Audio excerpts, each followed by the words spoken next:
I'm here today with Dr. Douglas Scott. He is the godfather of all battlefield archaeologists. We all owe our careers to him, and I am so honored to have him here on the show to talk about archaeology in the movies. Dr. Scott is famous for his work at the Little Bighorn Battlefield, which I'll sometimes call Custer's Battlefield. That's what we used to call it. And I would just like to say, welcome, Dr. Scott. John, thank you so much for having me on the program. I'm looking forward to this. This should be a lot of fun. Fantastic.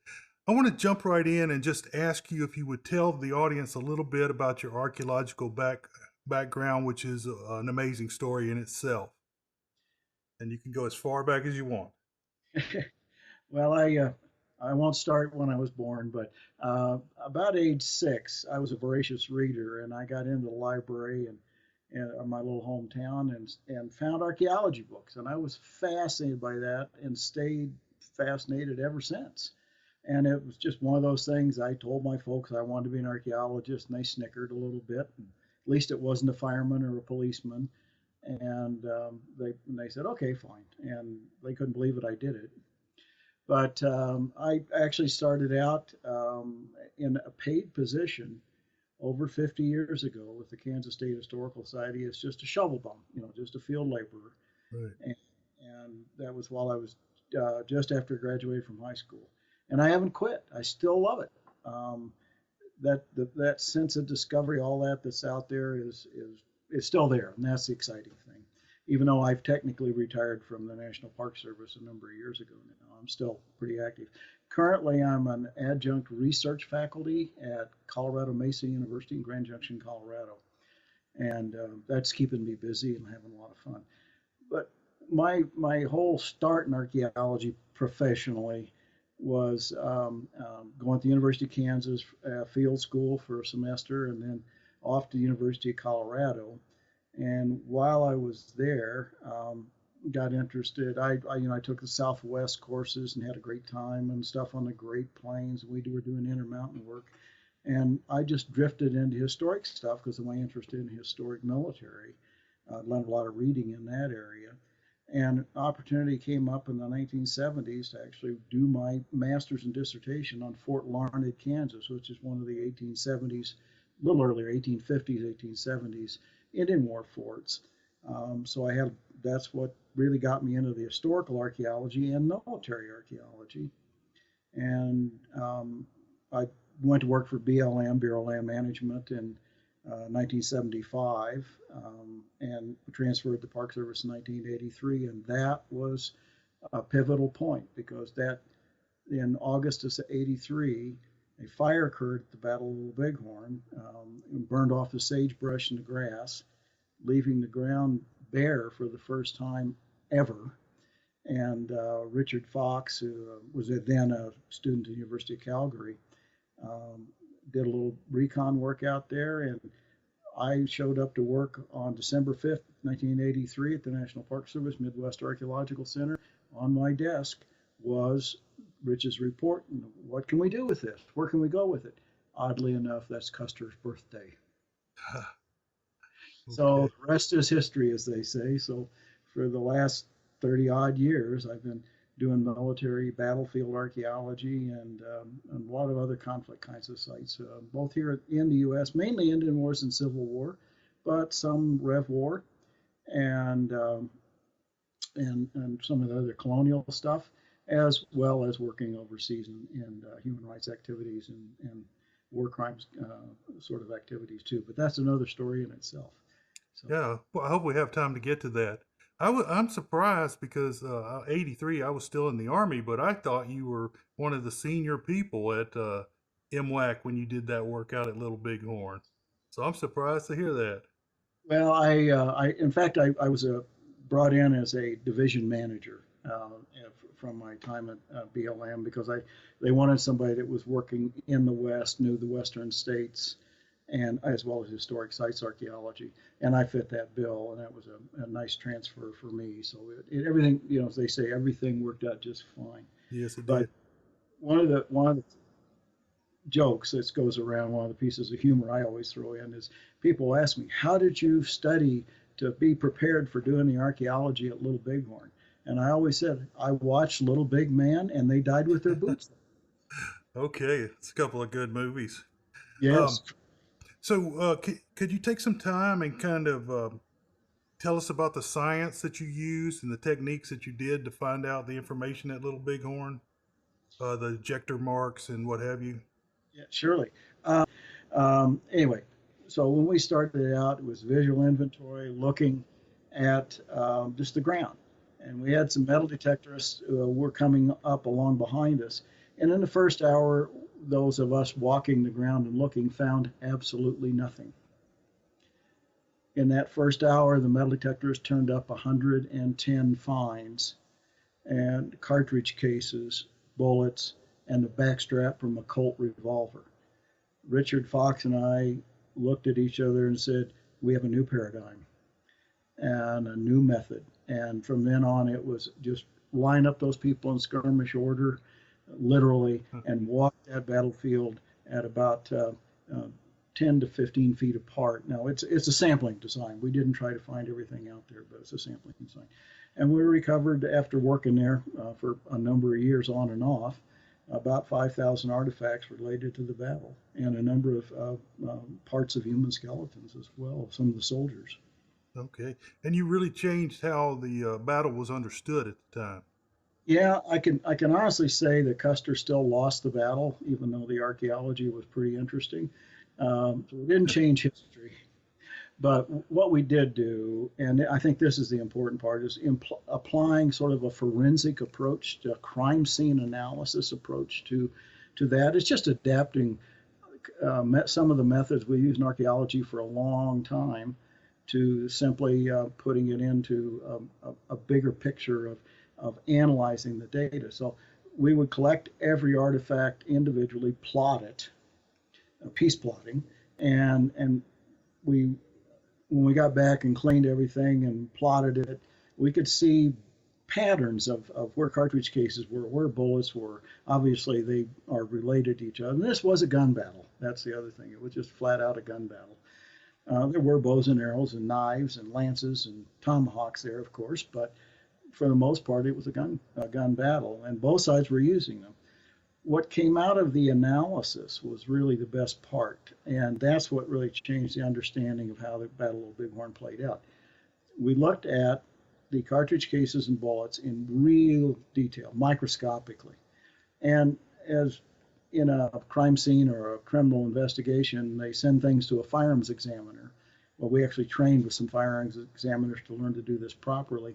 But every firing pin imprint on a cartridge case is unique to the gun that fired it. It also has what they call a class characteristic, which tells you the kind of gun it was fired in.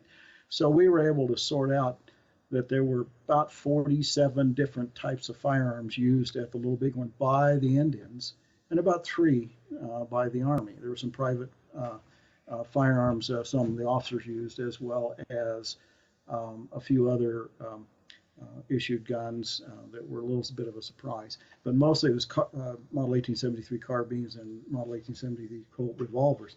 The Indians had everything imaginable, from muzzle-loading trade guns and shotguns to the latest Winchester lever-action rifles.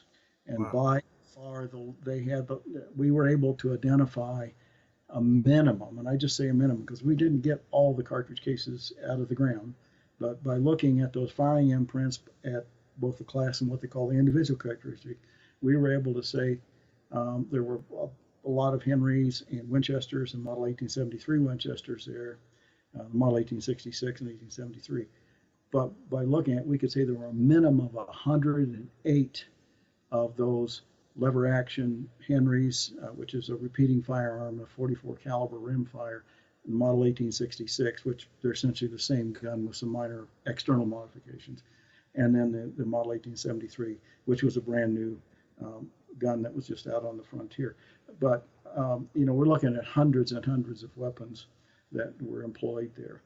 And by looking at the end of where each cartridge case or the bullet was found, then we can begin to look at the pattern of movement. And we could see that the Army, for the most part, took their position, as they are trained to do, took the high ground, and for the most part, not always, and stayed in their positions spread out in skirmish order that they were trained to, and fired. But they were spread out over a half a mile, the 5 companies, 210 men. And I think that was a bad decision on Colonel Custer's part, in my own opinion. But the Indians were able to use the local terrain, which they knew extremely well. They were able to get into gullies and behind hillocks, and they could pop up and fire at the guys on the line. And when we, based on oral history, ethnographic resources, and Army documents, we know that with Custer's immediate command, there were 210 men. With the Indian warriors had anywhere from 700 to 1,500. Wow. So outnumbered 3 to 4 to 1 to 7 to 1. And with the number of firearms they had, it's very simple. Those troops were outnumbered, they were outgunned, and they were outfought. And you can argue details about it or discuss them in great detail, but that's a simple process. Knowing that the Indians actually used that landscape more effectively as a combat terrain than Custer's command was able to do was what really changed our perspective on how that battle played out. It was really good. Let me go ahead. Let me get back to this. Doug, let me go ahead and ask you, you already mentioned a couple of movies, and how do you feel in relation to movies and archaeology? Do you think they're a hindrance, the stories that are told so vastly different, or do you think they spark interest in people? Well, I go back to the days of watching the old Boris Karloff mummy movies and Lon Chaney and all those things where, the archaeologist is always portrayed as almost a treasure hunter. And Indiana Jones being a classic example, or Laura Croft. And I find that disconcerting. I realize what we do is incredibly boring to most people until you make that super duper find or can interpret it. But I think that archaeology as a whole, as do many professions, get disservice played to them by the Hollywood and the media to a certain extent, but Hollywood in particular in the movie industry, by not showing us as real people doing real science. And sometimes you can weave a story around that where it becomes a monster movie or a sci-fi movie or anything else. But it is about what we do is good science, good humanistic science. And I think that's sometimes unfair. Although I will honestly say many of those movies, like the Indiana Jones series and all that, I loved them. They were just fun. And if you take them as that and not real archaeology, then why not enjoy it? They can be anything. Hollywood does take its opportunities to have a freedom of license in understanding and showing the past. A couple of just little stories that relate to Little Bighorn. As I said, in a sort of jocular way, I said I studied 2 movies, A Little Big Man and Died with Their Boots On, and told that to people I was working with. Some of them thought it was funny, and others were the serious types were a little grumpy. It's not history. Well, it is not history, of course. It's just a movie. But at one time, I was literally standing at the bookshop at the Little Bighorn, and there were a couple in there, and they were talking to the person at the desk, who was a volunteer, and doing a very good job of trying to explain to this couple, but they just couldn't grasp what was going on. So she finally said, "That guy over there," and we were friends, said, "He really knows what this story is all about. Why don't you talk to him?" So they came over, and I mentioned who I was, and the archaeologist, and so on and so forth. And then they said, "Well, we want to ask you some questions." And then they started asking questions about Custer's background. Well, he graduated last from West Point, and no wonder he got killed. Yes, he was last in his class. He was in the top third academically, but he had so many demerits because he had discipline problems. That's why he graduated last. So there's another story there. The guy wasn't stupid. Well, he came to West Point in that fancy uniform and all these dogs. And I said, "You mean like in the movie with Errol Flynn, they died with their boots on?" Yeah, yeah. I said, well, you realize that's not history. That's just a good movie. And they were just appalled that that wasn't accurate. And trying to explain to them, the richness of our archaeological record and historical record, which is far more interesting than that movie. I think the movie is a wonderful movie, but it is not what the story is all about. And Custer didn't die because he was trying to protect the Indians um, from bad Indian traders and so on and so forth. He died because he made tactical errors, and he wasn't trying to run for president, and on and on and on and on. Things like those myths that build up, and unfortunately, I think sometimes people take those movies a little too literally. Same sometimes with the archaeological oriented movies, and that happens. But let me tell you another story because it's a direct related to the movie Little Big Man, 1970, Richard Mulligan, um, and Dustin Hoffman. And the last stand scene in that film, which is, it's just fanciful as all get out. Warriors swirling around on horseback and the soldiers dying left and right and so on, was actually filmed on private property between the Custer Battlefield and the Reno Benteen Battlefield, which is a part of the National Park monument. And that private grounds was owned by a Crow person, and the road between the two, the right of way for the road runs between them. We were metal detecting the area in anticipation of having that road rebuilt because it's in a little kind of poor condition. So we were going out, 10, 12 meters either side of the road, and sure enough, we hit bobby pins and some broken necklaces, just beads, and 5-in-1 cartridges, the blank cartridges used in the movie industry, and they fit a number of different weapons.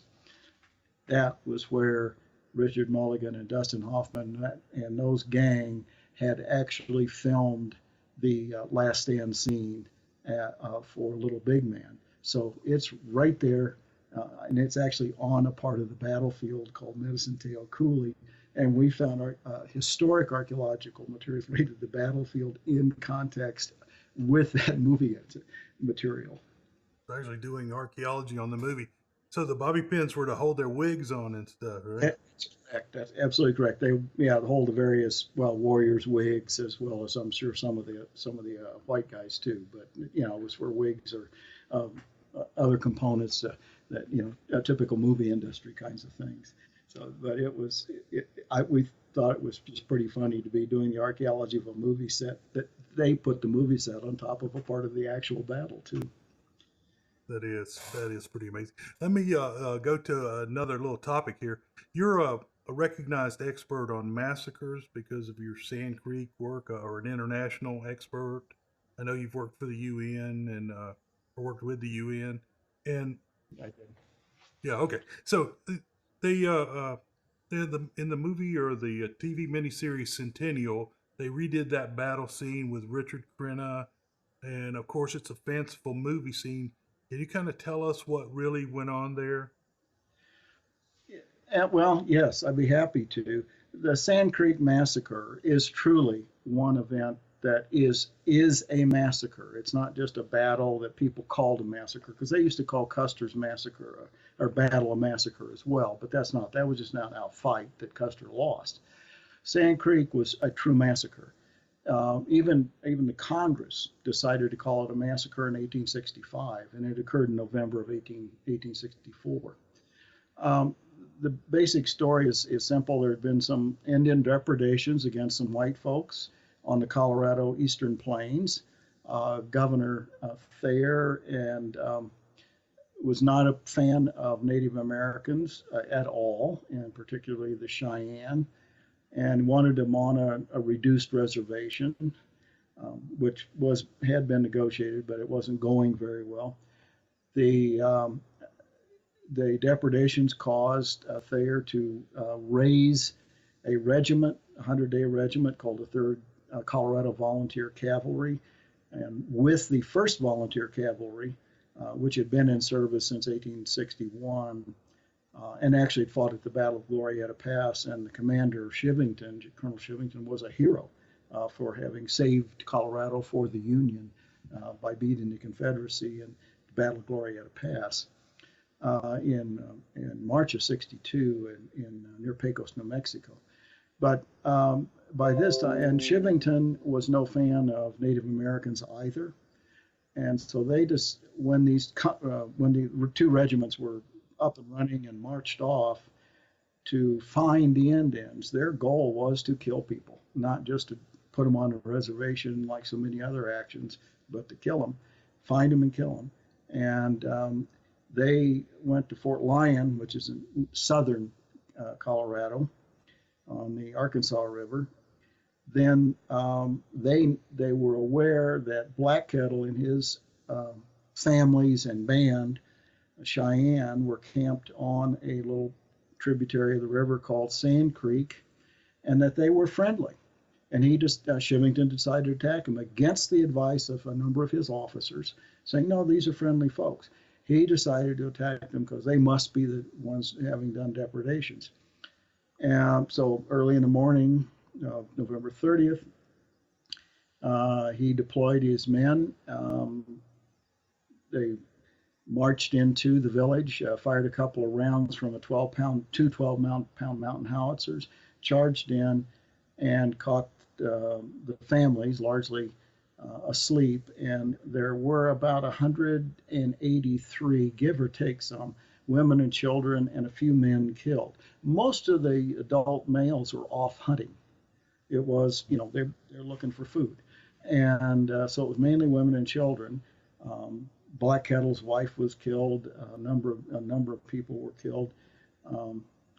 And they, a lot of the folks, the killing did not occur in the village so much as they escaped from that and moved less than a mile north and dug into the riverbank to protect themselves. And they brought the 12-pound mountain howitzers up there and fired them at essentially point blank into these, what they call sand pits, killing folks. And the soldiers, of course, the Cheyenne, all they knew were these were blue-clad soldiers, so they assumed they were regular troops. In fact, they were not. They were volunteers. But those soldiers also committed depredations by doing a lot of mutilation and scalping, actually taking genitals of men and women as prizes, as well as a number of just material culture items. It was touted in newspapers in Colorado as partially settling the Indian question there, and it did. It settled it in a negative way, because the Cheyenne, although decimated in Black Kettle's band and destitute because they lost their teepees, their horses, their food, they joined other bands. And for the next about 3 years, there was extreme fighting. It's really the end of the Civil War, beginning of the Plains Indian Warfare in the Central Plains and East and Western Plains.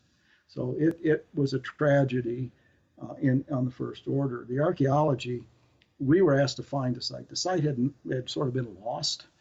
Classic case of, we thought it was over there. Well, that doesn't look right. It was this pretty flat area. And it took us a couple of different times out there, but with some very good crews. But we found the village site, everything in that village site that we recovered, metal items, of course, were broken, were camp kettles and utensils, and there was an arrow maker's group of material, a cache of arrow maker's materials, knives and files, and unfinished arrowheads, plates, ornaments, all sorts of stuff. Everything we found that was like a camp kettle or a cup, utensil, had been broken. And it's not like cattle walked on this. This had been destroyed. And the classic quote is, "Render unserviceable to the enemy." So literally these Indians were destitute after the cavalry left that place. And they joined with their friends, both the Lakota and other Cheyenne bands that were wintering elsewhere. And the fighting did not culminate till 1867, 1868, in that period with the Battle of Summit Springs. And you can even relate this whole story to the Battle of the Washita in Oklahoma, which we also worked at and found, and Little Bighorn, because some of those warriors who had fought at or had been, their families were destroyed or partially wiped out at Sand Creek, were at the Washita and at the Little Bighorn. So there was a long memory there. All of this kind of plays together, John, in a way that it's not just serendipity. This is the way the frontier was working at the time. These are interrelated events that have great meaning, and particularly for the Native Americans, the Cheyenne and Lakota, they have great symbolic meaning and spiritual meaning, whether it's Little Bighorn because they won, or Sand Creek because there were so many people killed there, and the Washita is another one in 1868, which Custer was involved in there too. Another, I wouldn't say necessarily peaceful village attack, but Black Kettle, who had been at Sand Creek, was in fact killed at Washita. So these very much interrelated sets of stories, and the archaeological record is very clear there too. We're substantiating history. We're learning more than what is in the history books, a good deal more about how people use the landscape, tactics employed, things like that, that are only glossed over in a lot of the historical record. I had no idea that was much worse than I had actually known. Sand Creek was well, it truly was a massacre in a real sense, and it is at the heart of how the Cheyenne and northern and southern Cheyenne and northern and southern Arapaho, because they were both there, how they both feel about working with U.S. government today. Even though these were not U.S. government regular troops, these were volunteers. It doesn't matter. That's how they see the world, and it colors how they view their working relationship with the government today. Okay. Well, let's try to lighten it up a little bit. Would you like to tell us what you're working on right now? Sure. I've been doing a little work for Montana State Parks at the Battle Rosebud, which is June 17th, 1876. And that's 8 days before Little Bighorn in Montana, just about 40 miles from Little Bighorn. And that's the General George Crook and his command were part of the three-pronged campaign to entrap the Indians in 1876 and push them back to the reservation, not kill them, but push them back to the reservations in Dakotas. Crook and his command were moving up from the south. General Terry has come in with Custer from the east and Fort Lincoln. John Gibbon with the 7th Infantry from the west in Fort Ellis, Montana, near Bozeman. And they didn't end up meeting up. Crook on the Rosebud, let's say about 40 miles from Little Bighorn. 8 days before, he was attacked by a group of Indians, several hundreds, maybe 900. He had about 1,800 men. It was a 4-mile running battle for about 6 hours. And Crook was left in control of the field, but he actually lost. And he reported losing or expending 25,000 rounds of ammunition. So he had to pull back to his supply depot at Goose Creek, which is where Sheridan, Wyoming is today. Because of the quote-unquote hostiles in between him and Terry's command, he couldn't get a messenger up there. So this three-pronged movement fell apart on the 17th of June, which led to Custer's demise at the Little Bighorn, because they thought everybody would join up at some point and they would have a kind of a three-pronged pincer movement. One of the things about Rosebud, I mean, we were finding cartridge cases and bullets and bits and pieces of things, just like we, in battlefields. But there are a couple really interesting things. One of which, from a big historical perspective, because this was considered a victory for the Cheyenne and Lakota who were there, it emboldened them. So 8 days later at the Little Bighorn, they knew they could defeat them because they thought it was the same guys again. They'd already done it once. They were going to do it again, and they did. They sure did. One, one of from an archaeological perspective, and is that we were looking at the Cartridge cases. University of Montana had done some work at Rosebud several years ago, and we've done some work. There's some other people have too. So I was looking at the Cartridge cases and doing the firing pin analysis like we did a Little Bighorn on the microscopic level, and I noticed there was a really odd ball cartridge that called from a ball carbine. There were only 1,000 of them or so ever made in the Civil War, and they weren't really issued. But we had found one of those at Little Bighorn. We found one at Rosebud. And I thought, what's the off chance? So I compared them because I had access to the information from Little Bighorn at the time. Sure enough, it's from the same gun. So we can say, and then we found a Henry cartridge that had been fired in a gun that was fired at the Little Bighorn as well. So we've got two Indian guns, both in Cheyenne positions, what I believe to be Cheyenne positions at Little Bighorn, having been used at Rosebud. So we can say we can talk about those are the same people. And that was really the first time we've matched up two disparate battlefields with at least two sets of different Army troops being involved, right, but same Indians. And so it just shows what our capabilities are when we've got well-preserved and protected sites and well-preserved artifacts as well. So we continue to learn. We continue to do stuff. All right. Well, we're getting up around 30 minutes, Doug. And is there anything that I need to ask you that I forgot to ask? Do you want to do, say, 5 minutes on a little bit of segue on the human rights stuff? Oh, I'd love to. I didn't know if you wanted to get into that, but yeah. Okay. One of the interesting segues that came out of our work on battlefields in general, but Little Bighorn specifically, is that we were asked, that some of us who had worked at the park were asked to be on teams that went overseas and into Central America to work on a variety of human rights cases and war crimes cases. The Almazate massacre case in El Salvador was one where we applied the firearms identification process.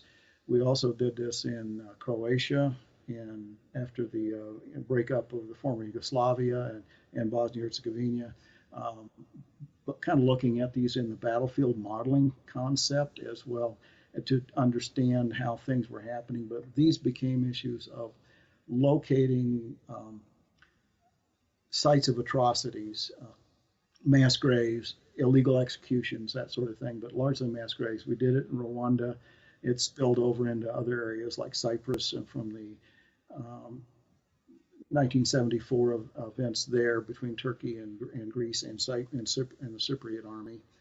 And we've applied that and looked at it in working for the United Nations, for various other groups. And it has been an exciting opportunity to apply archaeological models into a real world situation that leads to at least trials in the international criminal courts. And that, and whether justice is served is, always a debatable sort of, I think, intellectual argument, but there have been people brought to trial.